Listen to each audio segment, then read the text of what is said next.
वो कुछ सालों के बाद अपने घर लौटी थी। उसने देखा कि उसके कस्बे से रोज रात एक लड़की जंगल की तरफ जाती और सुबह लौटती तो उसकी हालत ऐसी होती जैसे उसके साथ वह सब हुआ हो। एक दिन उसने अपनी सहेली को जंगल की तरफ जाते देखा। वो उसके पीछे गई तो वहाँ का नज़ारा देख दंग रह गई। वहाँ 5 आदमी आगे पीछे सब एक साथ उसे उसका नाम अंजलि है। वो अपनी पढ़ाई और कोर्स कंप्लीट करके 7 सालों के बाद अपने घर लौटी थी। उसके घर में सिर्फ उसकी माँ और वो ही थे, लेकिन पढ़ाई के सिलसिले में उसकी माँ ने उसे दूसरे शहर भेज दिया था। इतने सालों बाद सभी से मिलकर वो बहुत ज़्यादा खुश थी, लेकिन ऐसा लग रहा था कि जैसे उसकी माँ उसके वापस लौटने से बिल्कुल भी खुश नहीं थी। सब कुछ उसे अपने मोहल्ले में बदला बदला सा लग रहा था। उसके आसपास के जो लोग थे वह भी उसे देखकर अजीब तरह से मुंह लटकाए हुए थे। उसे यह सब देखकर समझ ही नहीं आ रहा था कि आखिर यह लोग उसे देखकर खुश क्यों नहीं हैं। जब उसने अपनी माँ से इस बारे में पूछा तो उन्होंने कहा कि ऐसा कुछ भी नहीं है, उसे कोई गलतफहमी हो रही है। उसने माँ से कहा कि मैं कुछ महीने यहाँ पर रहूँगी, तैयारी करूँगी और उसके बाद मैं शहर जाकर कोई अच्छी नौकरी ढूंढ लूँगी। उसके बाद तुम भी मेरे साथ चलकर वहीं पर रहना। उसकी माँ ने उससे कहा कि तुम इतने महीने यहाँ पर रहकर क्या करोगी, इससे अच्छा है तुम अभी जाकर वहीं पर नौकरी करने लगो। उसने कहा अभी मेरी डिग्री मेरे हाथ में आई नहीं है, जब तक मेरी डिग्री मेरे हाथ में नहीं होगी कोई भी मुझे अच्छी नौकरी नहीं देगा और नौकरी में सिलेक्शन के लिए पहले मुझे पढ़ना होगा। उसकी बात सुनकर उसकी माँ के चेहरे पर परेशानी की लकीरें आ गईं। कुछ देर के बाद उसकी माँ कहने लगी कि तो तुम यहाँ लौट कर आई ही क्यों, इससे अच्छा तो जब तक तुम्हारी डिग्री तुम्हें नहीं मिलती तुम वहीं अपने हॉस्टल में ही रहती। यहाँ क्या है, गाँव का माहौल है जो तुम्हें रास नहीं आएगा। उसने हंसते हुए अपनी माँ से कहा कैसी बातें कर रही हो माँ, सिर्फ 7 साल ही तो मैं शहर रहकर आई हूँ, उससे पहले तो बाकी के इतने साल मैंने इसी जगह पर ही तो बिताए हैं, तो भला मुझे यह जगह रास क्यों नहीं आएगी। उसकी माँ कहने लगी कि तू समझती नहीं है, जब शहर में रहने लग जाओ तो वहाँ की आदत पड़ जाती है। उसने कहा पड़ जाती होगी जिन्हें पड़ती है, लेकिन मुझे ऐसी कोई आदत नहीं लगी है। मुझे तो यहाँ बहुत अच्छा लग रहा है। जो अपनापन मुझे यहाँ महसूस होता है वह वहाँ शहर में थोड़ी ना होता है। और फिर इतने सालों से मैं तुमसे दूर हूँ, कम से कम अब कुछ महीने तो तुम्हारे साथ रहूँगी। उसकी माँ ने कहा अच्छा ठीक है, मैं तेरे लिए खाना लेकर आती हूँ।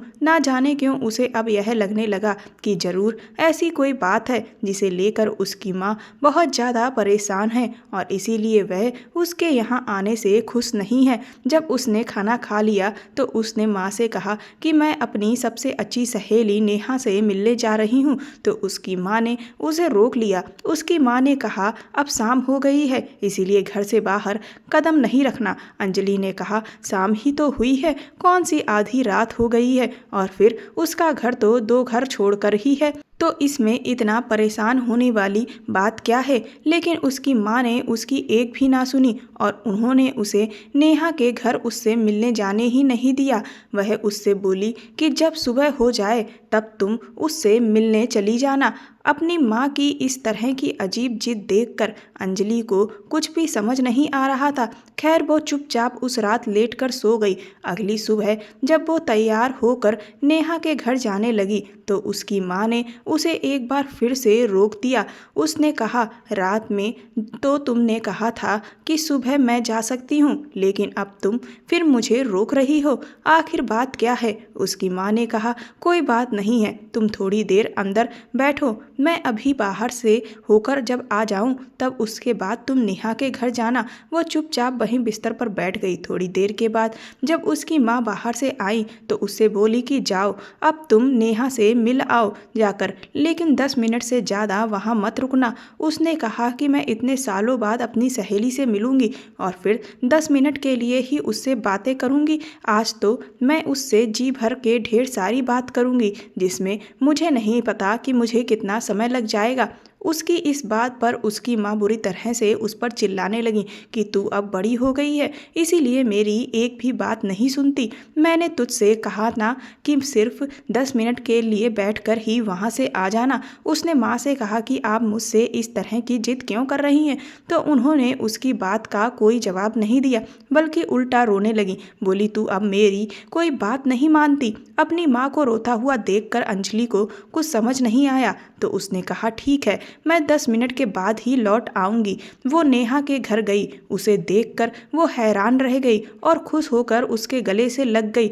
वो उसके लिए चूड़ियाँ लेकर गई थी, जिन्हें देखकर वह बहुत खुश हो गई। उसकी छोटी बहन अब काफ़ी बड़ी हो गई थी। वो वहीं बैठकर उससे बातें करने लगी, लेकिन ना जाने क्यों नेहा उसे कुछ परेशान सी लग रही थी। उसने उससे कहा, इतने सालों बाद मिली हूँ, पर तू मुझे देखकर खुश नहीं लग रही है, आखिर बात क्या है? तो वह उससे कहने लगी, अंजलि, तू यहाँ लौट कर आई ही क्यों? तू तो वहाँ आराम से शहर में पढ़ रही थी ना, तो तुझे यहाँ आने की ज़रूरत ही क्या थी? उसने कहा कि कैसी बातें कर रही हो, मेरी पढ़ाई अब पूरी हो चुकी थी, तो मैंने सोचा कि अब मैं कुछ समय तुम लोगों के साथ बिताऊं। उसके बाद तो मुझे नौकरी के सिलसिले में दोबारा शहर जाना ही पड़ेगा। नेहा कहने लगी, हाँ, तो तुझे अभी भी वहीं रहना चाहिए था। यह सुनकर वो बुरी तरह से झुलझुला उठी। उसने कहा, आखिर तुम लोगों को हो क्या गया है? मेरे यहाँ आने से कोई खुशी नहीं है? उधर माँ है कि वह भी बार बार यही रट लगाए हैं कि मैं यहाँ क्यों आई, और तू भी मुझसे इसी तरह की बातें कर रही है। ऐसा लग रहा है जैसे तुम लोग तो मुझे चाहते ही नहीं हो, जबकि मैं तो तुम लोगों से मिलने के लिए कितनी उतावली थी, पर तुम लोगों को तो मेरे आने की कोई खुशी ही नहीं है, बल्कि मुझे यहाँ ना आने की हिदायतें दिए चले जा रहे हो।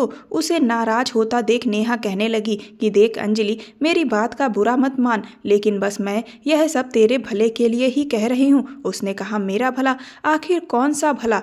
क्या बात है जो तुम लोग इतना परेशान लग रहे हो? तो वह कहने लगी कि बात कुछ नहीं है, वह तो हम बस ऐसे ही कह रहे थे। फिर वह कहने लगी कि देख, बहुत देर हो गई है, मैं जरा बाहर देख कर आती हूँ, उसके बाद तू अपने घर चली जाना। उसने कहा कि तुझे मुझसे बातें नहीं करनी, तो बोली, बातें हम फिर कभी कर लेंगे, अभी मुझे बहुत ज़रूरी काम है। यह सुनकर अंजलि तुरंत ही वहाँ से जाने लगी, तो नेहा ने उसे रोक लिया। उसने कहा, पहले मैं बाहर जाऊँगी, और जब मैं तुझे बाहर आने को बोलूँ उसके बाद ही तू आना। उसे तो यह सब समझ नहीं आ रहा था कि यह लोग इस तरह का व्यवहार क्यों कर रहे हैं। उधर जब वो नेहा के घर आने को थी, तब उसकी माँ ने भी यही कहा था कि पहले वो बाहर जाएंगी, उसके बाद ही उसे जाने को मिलेगा। और इधर जब वो अपने घर जाने को है, तब नेहा भी यही कह रही है कि पहले वह बाहर जाएगी, उसके बाद ही उसके कहने पर वो बाहर निकले। आखिर बाहर ऐसा क्या है? थोड़ी देर के बाद जब नेहा ने अंदर आकर उसे घर जाने को बोला, तो वो बिना उससे बात किए गुस्से में अपने घर जाने लगी और आसपास अपनी नज़र दौड़ाने लगी।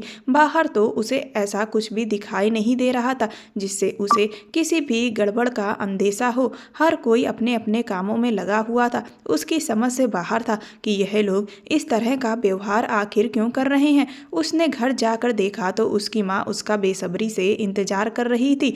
वह उसे देखकर ऐसे खुश हो गई जैसे उसकी जान किसी ने बख्श दी हो।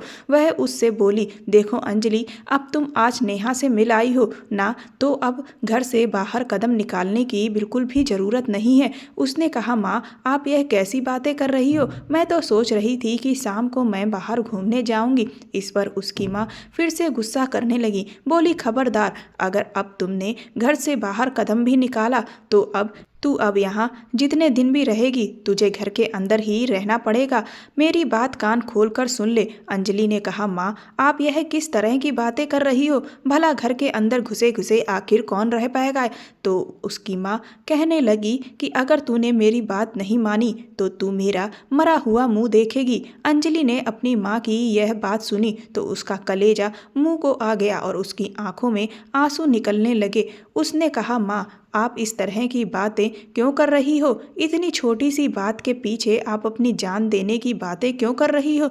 आखिर ऐसा क्या हो गया है? मेरे बाहर जाने से आखिर ऐसा क्या होगा? तो उसकी माँ कहने लगी कि अब एक भी सवाल नहीं, बस तू मेरी प्यारी बेटी है ना, अपनी माँ की बात मानेगी ना? अंजलि ने कहा, हाँ माँ, मैं आपकी हर बात मानूंगी। तो अंजलि की माँ ने कहा कि आज के बाद तू कभी भी घर से बाहर कदम नहीं निकालेगी। अंजलि ने कहा, ठीक है माँ, मैं यहाँ जितने दिन भी रहूँगी घर से बाहर कदम नहीं निकालूंगी।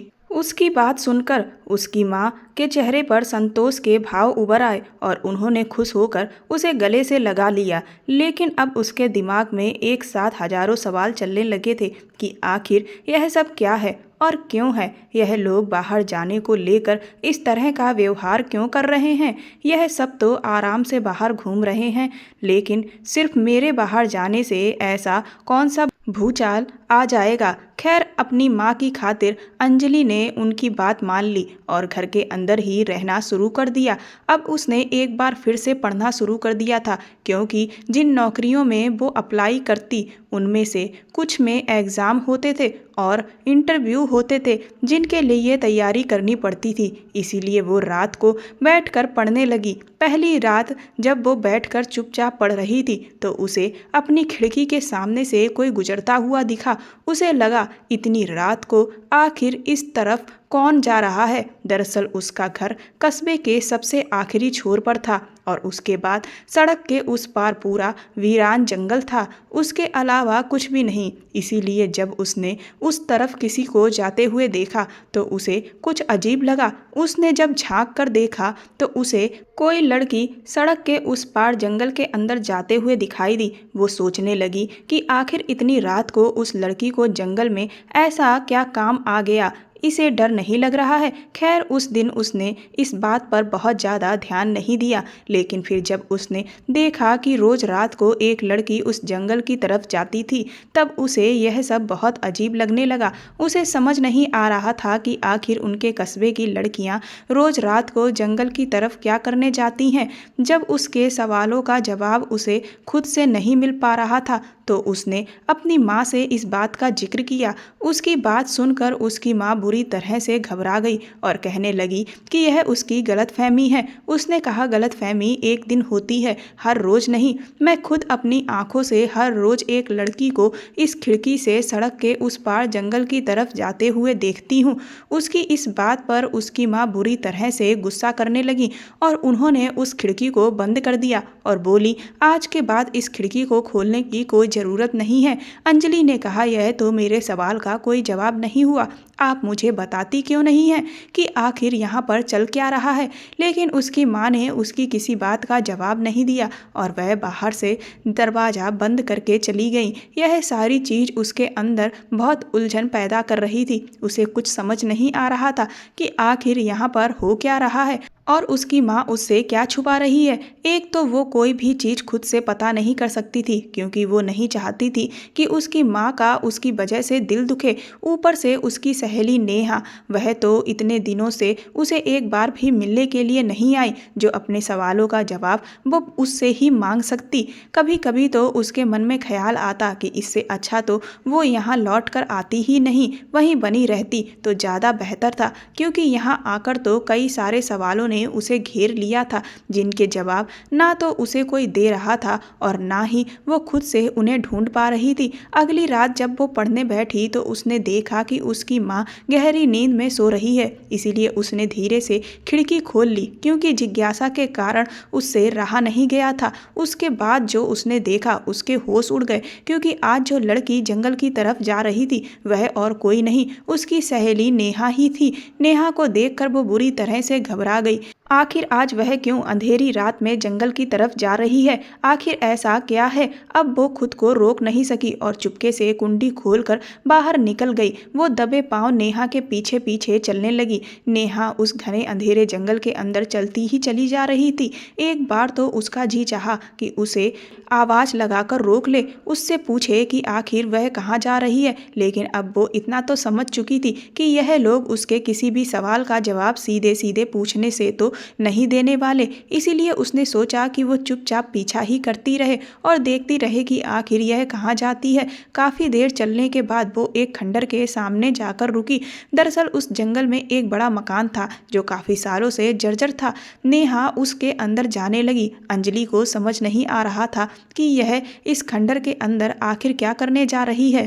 वो चुपचाप उसके पीछे पीछे चलती रही, लेकिन उसे नहीं पता था कि अब आगे जो वो देखने वाली है उसे देखकर तो उसके रोंगटे ही खड़े हो जाएंगे। कुछ दूर चलने के बाद नेहा मुड़कर अंदर की तरफ चली गई और उसे कुछ आदमियों के हंसने की आवाज आने लगी। वो वहीं पर कुछ देर रुक गई और फिर धीरे से आगे बढ़ी। उसके बाद वहां रखे कबाड़ के पीछे से खड़े होकर वो सामने का पूरा नजारा देखने लगी। नेहा जैसे ही वहां पहुंची वह सारे आदमी बहुत खुश होने लगे और उन 5 आदमियों ने उसको चारों तरफ से घेर लिया। नेहा उसके आगे बार बार हाथ जोड़ रही थी, लेकिन वह किसी जानवर की तरह उसे घूर घूर कर देख रहे थे और यहाँ वहाँ हाथ लगा रहे थे। वह बेचारी बेबस थी। ऐसा नज़ारा अंजलि ने जिंदगी में पहली बार अपनी आंखों के सामने देखा था। उसे समझ नहीं आ रहा था कि नेहा खुद जानबूझकर इन भेड़िए के पास क्यों आई। उसके बाद उन आदमियों में इस बात की बहस होने लगी कि कौन पहले उसके साथ। फिर उनमें से जो एक गंजा आदमी था वह बोला कि मैं तुम लोगों का लीडर हूँ, इसीलिए सबसे पहले मेरा ही हक बनता है। और फिर वह उसको घसीटकर अंदर वाले कमरे की तरफ ले जाने लगा और फिर तो पूरा खंडर नेहा की चीखों से गूंज उठा। अंजलि ने अपना मुंह हाथ से दबा लिया था और उसकी आंखों से आंसू रुकने का नाम ही नहीं ले रहे थे। उसका जी तो चाह रहा था कि वो अपनी सहेली को जाकर बचा ले, लेकिन उस वक्त वो इतना ज़्यादा डर गई थी और वह 5 आदमी इतने हट्टे कट्टे थे कि उसके अंदर हिम्मत ही पैदा नहीं हुई जो वो उनका मुकाबला करती। उसके बाद उन 5 आदमियों ने पहले बारी बारी से जाकर और फिर एक साथ मिलकर उसके अंजलि रोते हुए भागती हुई वापस अपने घर की तरफ चली आई। जब वो घर में पहुंची तो उसकी माँ अभी भी सो रही थी। इस बात का उसे सुकून मिला कि उसकी माँ को यह सब पता नहीं चला, क्योंकि अगर उन्हें पता चल जाता कि इतनी रात को वो अकेले जंगल की तरफ गई थी तो ना जाने वह क्या कर बैठती। अब उसके मन में और भी नए सवाल आने लगे थे कि आखिर कस्बे की लड़कियां उस खंडर में खुद ही उन आदमियों के पास क्यों जाती थीं। आखिर यहाँ पर ऐसा क्या हो रहा है, इन सब की ऐसी क्या मजबूरी है। क्या इसीलिए उसकी माँ ने उसे घर से बाहर निकलने को मना कर रखा है। उस पूरी रात वो चैन से सो ना पाई। बार बार यही सोच रही थी कि नेहा का आखिर क्या हाल हुआ होगा। यही सब सोचते सोचते ना जाने कब उसकी आंख लग गई। सुबह उसकी आंखें जैसे ही खुली उसके दिमाग में सबसे पहला ख्याल नेहा का ही आया। उसने कुछ भी नहीं सोचा और तुरंत ही दरवाज़ा खोलकर वो भागकर नेहा के घर पहुंची। उसकी माँ ने जब अंजलि को बाहर जाते देखा तो वह भी उस पर चिल्लाते हुए उसके पीछे दौड़ने लगी कि तुम कहाँ जा रही हो, मैंने तुम्हें मना किया था ना बाहर निकलने को। लेकिन उसने उस वक्त अपनी माँ की एक बात ना सुनी और वो तुरंत ही नेहा के घर पहुंची। वहां जाकर जब उसने नेहा का हाल देखा तो उसके होश उड़ गए। वह बिस्तर पर पड़ी दर्द से बुरी तरह तड़प रही थी। उसके सारे कपड़े फट चुके थे और पूरा शरीर जगह जगह से लहूलुहान था। उसे देखकर वो बुरी तरह से रोने लगी। अंजलि उन लोगों से बार बार पूछती रही कि आखिर यह सब क्या है और क्यों है, पर वह सिर्फ रोने के अलावा और कुछ नहीं बोल रहे थे। उसकी माँ ने भी जब नेहा की यह हालत देखी तो वह भी रोने लगी और वह उसे वहां से वापस घर बुला लाई। उसने अपनी माँ से कहा, कम से कम अब तो मुझे बताओ कि यह सब क्या है। लेकिन उसकी माँ उसे अभी कुछ बताने को तैयार नहीं थी। फिर उसने माँ को बताया कि आपको क्या लगता है कि मुझे यह सब नहीं पता। फिर रात वाला पूरा वाकया उसने अपनी माँ को साफ साफ बता दिया। उसकी बात सुनकर उसकी माँ बुरी तरह से घबरा गई और उस पर चिल्लाने लगी कि मैंने तुझे मना किया था, इसके बावजूद भी तू घर से बाहर निकल कर क्यों गई। उसने कहा कि आप तो मुझे कुछ बता नहीं रही, तो अपने सवालों का जवाब ढूंढने के लिए मुझे खुद ही जाना पड़ा। अगर आप मुझे पहले ही बता देती तो मैं बाहर निकल कर ना जाती। उसकी माँ ने कहा, ठीक है, अगर मैं तेरे सारे सवालों का जवाब दे दूंगी तब तो तू आज के बाद घर से बाहर नहीं निकलेगी ना। अंजलि ने कहा, नहीं निकलूंगी, लेकिन पहले आप मुझे साफ साफ बताइए कि यह सब क्या हो रहा है। उसके बाद उसकी माँ ने उसे जो कुछ बताया वह सुनकर वो दंग रह गई। उसे विश्वास नहीं हो रहा था कि आज हमारे देश में जब लोकतंत्र है तब कुछ लोग कानून की इस तरह से धज्जियां उड़ा रहे हैं। उसकी माँ ने कहा कि यहाँ का जो नेता है उसने अपने कुछ लोकल गुंडों को यहाँ पर अपने अवैध कामों के लिए रख रखा था, क्योंकि यहाँ उसकी अच्छी खासी धाक जमी हुई है। किसी भी पुलिस वाले में इतनी हिम्मत नहीं है जो उसके खिलाफ जाके, इसीलिए उसके जितने भी गैर कानूनी धंधे हैं वह सब इसी जगह से चलते हैं। शुरू में तो यह गुंडे हम लोगों पर भी अत्याचार करते थे, लेकिन कुछ दिनों के बाद तो इन्होंने यह शर्त रख दी कि रोज रात को किसी एक घर से एक लड़की या औरत को इनको खुश करने के लिए खंडर में जाना ही पड़ेगा, और अगर किसी ने भी इस बात से इनकार किया या इनका विरोध किया तो हम सब की लाशें बिछा दी जाएंगी। उसने कहा, आप में से किसी ने भी पुलिस में शिकायत नहीं की? तो उसकी माँ ने कहा कि तुझे क्या लगता है कि हम सब ने ऐसा नहीं किया होगा? जब हम लोगों ने इसकी शिकायत की तो पुलिस वालों ने उल्टा हमें ही डरा धमका कर वापस भेज दिया, और उनकी शिकायत करने की जो हम लोगों ने हिम्मत दिखाई उसका खामियाजा हमें गांव के कुछ लोगों की जान के बदले में चुकाना पड़ा। अब यहाँ पर इन लोगों का जंगल राज चलता है। यहाँ कोई नहीं है जो हमारी पुकार सुने, जो हमारे लिए खड़ा हो, जो हमें न्याय दिलाए। हम सब इनका अत्याचार झेलने के लिए मजबूर हैं, क्योंकि अगर हमने ऐसा नहीं किया तो इस पूरे कस्बे को यह जलाकर शमशान बना देंगे। इसीलिए यहाँ की सभी औरतों ने अपने अपने घरों को बचाने के लिए यह फैसला किया कि वह अपनी इज्जत को दांव पर लगाकर अपने घर वालों की जान की रक्षा करेंगी। यह सब सुनकर उसके तो रोंगटे ही खड़े हो गए थे। आखिर यह सब क्या था? ऐसा अन्याय तो उसने आज तक जीवन में कभी भी नहीं देखा था। उसने अपनी माँ से कहा, लेकिन अगर कोई हमारी मदद करने वाला नहीं है तो क्या हम हाथ पर हाथ धरे बैठे रहेंगे और उनका यह सब झेलते रहेंगे? हमें खुद उनके खिलाफ खड़ा होना होगा और उन्हें जड़ से उखाड़ देना होगा। उसकी बात पर उसकी माँ उस पर बुरी तरह से चिल्लाने लगी। बोली, खबरदार, जो तूने कोई भी गलत कदम उठाया, तुझे क्या लगता है तू अकेली इनका मुकाबला कर लेगी? यहाँ कोई नहीं है जो उनका मुकाबला कर पाया हो और तू अकेली उन्हें जड़ से उखाड़ देगी। उसने कहा, मैं अकेले यह काम नहीं कर सकती, लेकिन अगर हम सब मिलकर एक हो जाएं तो हम उन्हें हरा देंगे। उसकी माँ ने कहा, कौन सब? तुझे क्या लगता है यहाँ के लोग तेरा साथ देंगे? कोई तेरा साथ नहीं देने वाला, इसीलिए चुपचाप घर के अंदर बैठ। जितने दिन यहाँ रहना है रह, और उसके बाद शहर के लिए चली जा और यहाँ वापस लौट कर कभी मत आना। अंजलि ने माँ से कहा, लेकिन गलत को बर्दाश्त करना सबसे बड़ा पाप होता है। उसकी माँ बोली, जैसा मैंने कहा है बस पैसा ही कर, नहीं तो मेरी उस बात को ध्यान रखना। अंजलि उस रात एक पल चैन से ना रह पाई। उसके अंदर गुस्से का ज्वालामुखी फूट रहा था। नेहा की हालत बार बार उसकी आंखों के सामने आ रही थी। आखिर यह सब लोग ऐसा अन्याय कैसे बर्दाश्त कर सकते थे?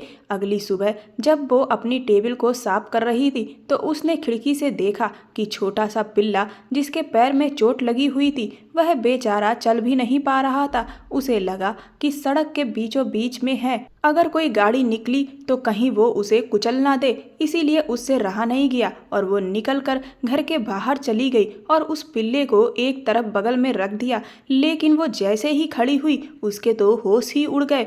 वो पांचों उसके पीछे खड़े हुए थे जिन्होंने उस रात नेहा के साथ वह उसे देखकर बहुत ही घिनौनी तरीके से अपने दांत निकाल रहे थे और उसकी तरफ देखते हुए बोले, यह तो हमें नया माल लग रहा है, इसके बारे में हमें तो पता ही नहीं था, आज तो मजा ही आ जाएगा। अंजलि ने उन्हें चेतावनी दी कि अगर उसकी तरफ आगे बढ़े तो अच्छा नहीं होगा, लेकिन वह उससे नहीं डरे। वह उसकी तरफ आगे बढ़ने लगे। उसने भागना शुरू किया और घर के अंदर जाकर अंदर से दरवाजा बंद कर लिया और वह दरवाजा खटखटाए जा रहे थे। उसे कुछ भी समझ नहीं आ रहा था कि वो क्या करे। उसकी धड़कनें बढ़ती जा रही थीं, लेकिन फिर उसे यही लगा कि अगर आज वो भी उनसे डर गई तो कस्बे के लोगों में और उसमें कोई फर्क नहीं रहेगा। इन लोगों की हिम्मत आज इसीलिए इतनी बढ़ चुकी है क्योंकि यहाँ के लोगों ने कभी भी इनका मुकाबला नहीं किया। कुछ ही देर में वह लोग दरवाज़ा तोड़कर घर के अंदर आ गए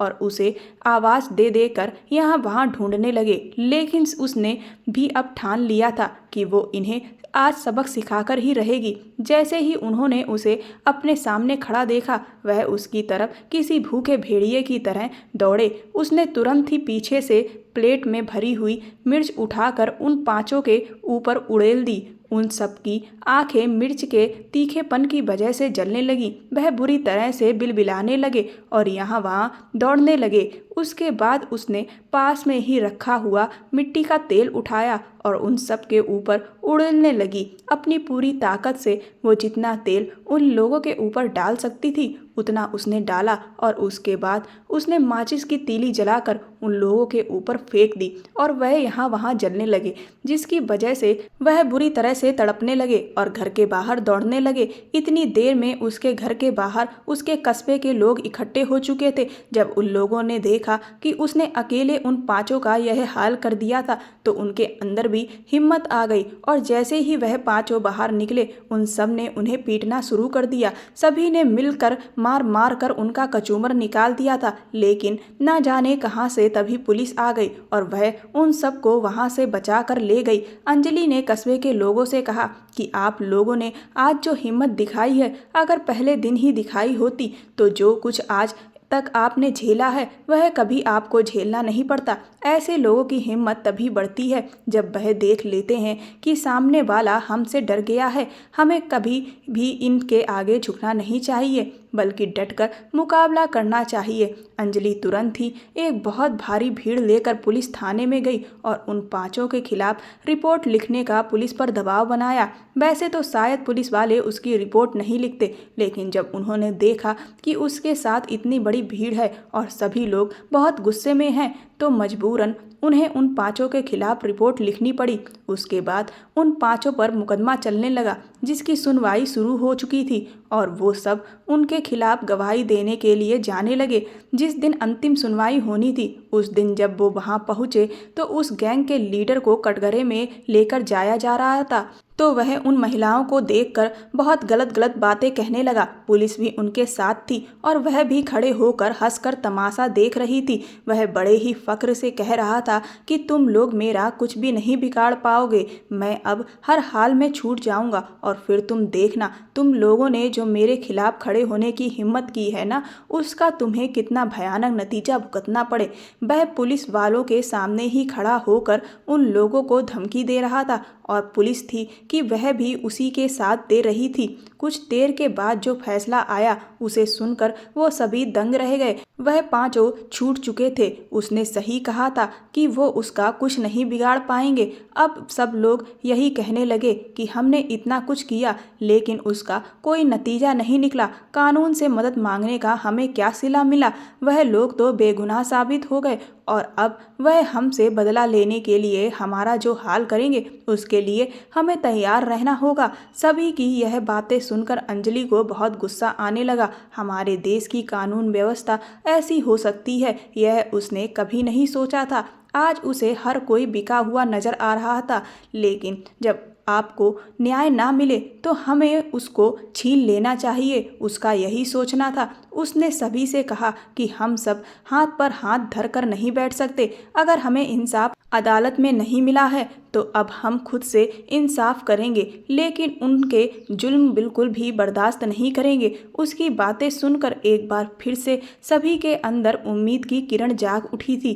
अगली सुबह जब लोगों के घरों में अखबार पहुंचा तो फ्रंट पेज पर जो बड़ी बड़ी हेडलाइन थी उसे पढ़कर हर कोई धर्राया हुआ था। हेडलाइन में लिखा था कि कल रात जब नेताजी के कुछ कार्यकर्ता और कुछ पुलिस वाले एक जगह पर जश्न मना रहे थे तो अचानक ही वहां पर करीब 200 महिलाओं ने उन लोगों पर हमला कर दिया और बर्बरतापूर्वक उन सभी की हत्या कर दी। वो महिलाएं कौन थीं, कहां से आई थीं, इसके बारे में जांच की जा रही थी, लेकिन पता लगा पाना बहुत ही मुश्किल है क्योंकि उन सभी महिलाओं ने अपने चेहरों को कपड़े से बहुत अच्छी तरह से बांध रखा था, जिससे यह पहचान पाना नामुमकिन के बराबर है कि वह महिलाएं कौन थीं। इतने बड़े हत्याकांड के पीछे कौन लोग हैं, इसके लिए जांच कमेटी बना दी गई है ताकि जिन्होंने भी इस घटना को अंजाम दिया है उन्हें जल्द से जल्द पकड़ा जा सके और इस तरह से जो इंसाफ उन्हें नहीं मिला था, उन लोगों ने छीन लिया था, उनकी जांच चलती रही और पुलिस अपने शक के बिना पर